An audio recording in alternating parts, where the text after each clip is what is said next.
السلام علیکم ورحمۃ اللہ وبرکاتہ۔ حضرت علامہ مولانا مفتی شیر یار صاحب نے کتنا اچھا بیان دیا بے نمازی کے بارے میں، آئیے دیکھتے ہیں اس ویڈیو کو۔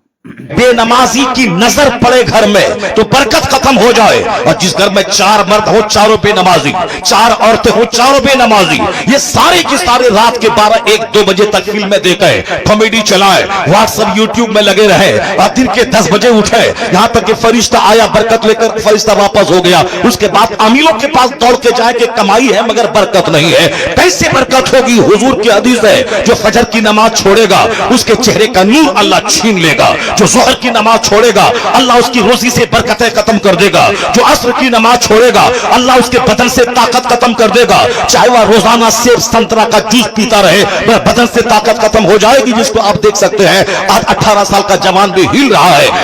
جو پبجی گیم کھیلتا ہو، جو گندے مناظر دیکھتا ہو، وہ تو دوسروں کا نقصان تو بعد میں کرے گا، وہ اپنی صحت کا نقصان کرتا ہے، وہ اپنی جوانی کو تباہ کرتا ہے، وہ اپنی مستقبل کو برباد کرتا ہے۔ اس لیے مولوی تیرا دشمن نہیں ہے جو تجھے ان باتوں سے روک کر تجھ سے دشمنی کر رہا ہے۔ مولوی سے بڑا شبھ چنتک دنیا میں کوئی نہیں ہے۔ دوسرے آدمی کو تو گالی دے وہ تجھ سے بدلہ لیتا ہے، دوسرے آدمی کو مارنے کی بات کر وہ تجھ سے بدلہ لیتا ہے، لیکن اس دھرتی پر ایک گروہ ہے مولانا کا، اگر تو بولتا ہے مسجد سے میں نکال دوں گا مگر یہ جمعہ کے خطاب میں یہ نہیں بولتا ہے جاؤ تو جہنم میں بے وضو نماز پڑھا دوں گا، یہ نہیں بولتا ہے، یہ کہتا ہے تیرے گلے میں جو سونے کا لاکٹ ہے یہ پہننا حرام ہے، یہ جہنم جانے کا ذریعہ ہے، یہ ہاتھ میں جو سونے کی چین ہے یہ پہننا حرام ہے، یہ جو تو ایک وقت کی نماز چھوڑنا حرام ہے، تو اسے بھگانے کی بات کر رہا ہے یا تیرے جنت لے جانے کی بات کر رہا ہے، تو اسے مارنے کی بات کر رہا ہے یہ تجھے حرام و حلال کی بات کر رہا ہے۔ پتہ یہ چلا اصل میں شبھ چنتک خیر خواہ جسے کہتے ہیں،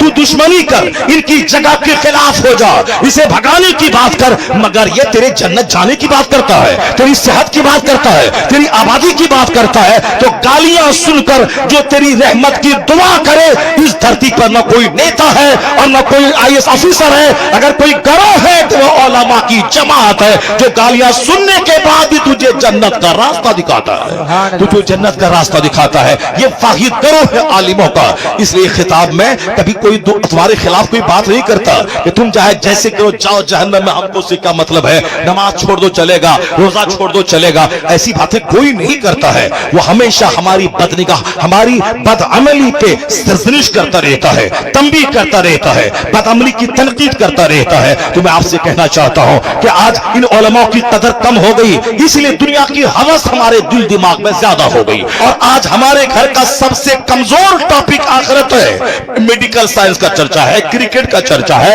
فلم کا چرچا ہے، ڈاکٹر بنانے کا چرچا ہے، الیکشن جیتنے کا چرچا ہے، زمین خریدنے کا چرچا ہے، صاحب شادی بیاہ کا چرچا ہے، اپنی بیٹی کو پڑھا